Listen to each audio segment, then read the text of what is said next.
Chapter on the Eucharist. The Eucharist is a continuation of the Incarnation.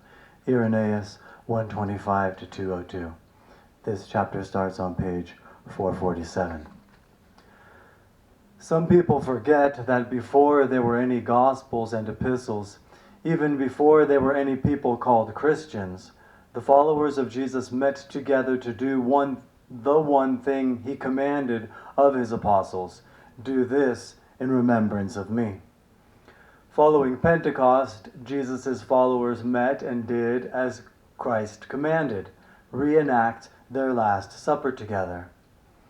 They called their little group the Way, and never regarded themselves as other than a Jewish community. The last thing on their minds was to start a new religion. Their understanding of Christ was totally Jewish, wholly within their own religion and its revelation. Since the Jews were already widely dispersed around the civilized world, the apostles traveled to these communities to tell them about the Way. There was never a wholesale Jewish rejection of the Way. Individual communities simply felt no need to adopt this particular brand of Judaism. But if initially regarded as a sect of Judaism, everything began to change when its particular way of life became noticeable to the Gentile world. Given the various philosophical religious sects already in practice, the Way attracted some of these Gentiles, and from here, the history of what came to be called Christianity began to take root. From the beginning, however, what was the one enduring central practice of this new sect? It was, do this in remembrance of me. Everything was built around this one practice. It was the sole reason for getting together.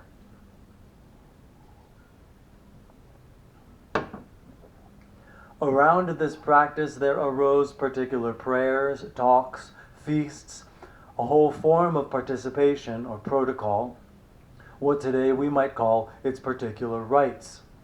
All this was in place and practiced before the epistles and gospels appeared, and at least 60 years before John's gospel. This tradition, then, was in effect long before there was a New Testament. Christianity never depended on any Christian Bible, was never founded on it, never spread or took root because of it. These writings were after the fact, after the tradition had been established. Nobody perhaps can understand the meaning of tradition better than the Jewish people. For them, tradition is basically on par with their sacred scriptures. This same Jewish understanding of tradition came along with the people of the Way and was handed down the ages.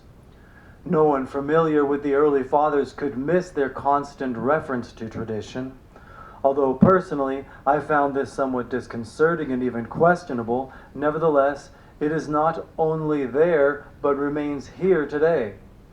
The reason for pointing this out or speaking of this background is to ask the following question. Without tradition, would there ever have been the religion we know as Christianity? Marginalia. Might some Jews or Gentiles want to adopt a new sect of Judaism that ritually gathers to break bread, discuss the spiritual life, and pray? ? On what basis did the first followers of Jesus ever decide to get together, to periodically meet, pray together, join their lives, as it were, in a common bond? Was it not to keep alive, to recall, and share their remembrance of the man Jesus, now the heavenly Christ? There was no other reason. And how did Jesus tell them to remember him? By talking or writing about him? By merely recalling past events? He told them exactly how to remember him. Do this in remembrance of me. Do what? Take bread and wine and repeat his words. This is my body. To do this, to repeat this act, was the sole reason the apostles and followers came together. This act was the center of their meetings. Everything else was built around it.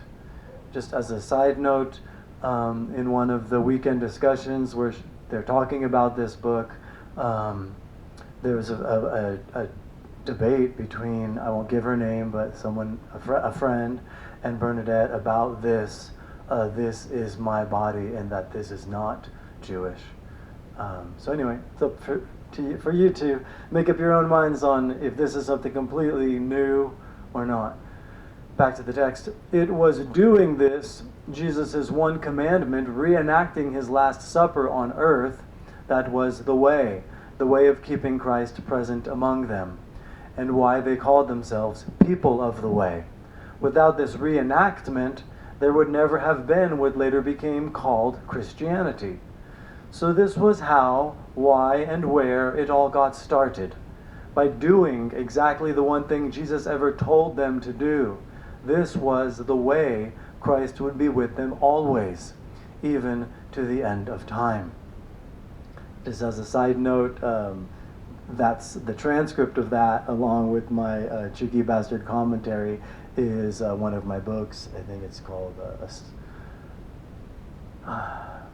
anyway, it will come to me later. I'll just blurt it out. I hope that's okay. Eucharist is Greek for the Hebrew term thanksgiving, the term used in the blessing of the bread at Jewish Passover meal. The Passover, of course, is the central Jewish celebration, a remembrance of God saving his people from years of enslavement in Egypt. The Seder meal, however, is not just any meal or family get-together to read the biblical account. It is actually a condensed reenactment of this deliverance. The only one I attended could hardly be called a meal. Every item had a symbolic meaning, and we followed a booklet detailing the meaning behind every tidbit. There were also certain roles people played or acted out. By no means was this merely recalling some past historical event. This was a reliving it. In Judaism, to remember is to make present. One of the best sermons I ever heard was by a Jewish priest, a convert of course, who told us what remembrance meant to his Jewish people. He told us of sitting on his grandfather's lap listening to his dramatic and hazardous account of escaping Czechoslovakia during the Jewish persecution. He heard it over and over to where he could give the same dramatic account as if it had happened to him. I love how she says to where. You can really hear the way she speaks in this a little too much sometimes. Back to the text. In short, he virtually relived what his grandfather went through. It became part of him, a part of his own history, his ancestry, heritage. So the Jewish understanding of remembrance has nothing to do with merely recalling some past event. Rather, it means to relive it, to recreate it, make it present, make it part of yourself, because this is your heritage, literally where you came from, even who you are. A major part of this Seder meal is bread, especially blessed to become, as it were, God's own bread, the manna sent from heaven, not only to save them from starvation, but to nourish their spirits as well. This was not ordinary bread made by human hands, but bread from heaven made or created by God. It was one thing for God to save them from slavery, but another to save them from sure death. There can be no misunderstanding what this gift of God's manna meant to the Jewish people. It was literally the means by which they lived to tell the story.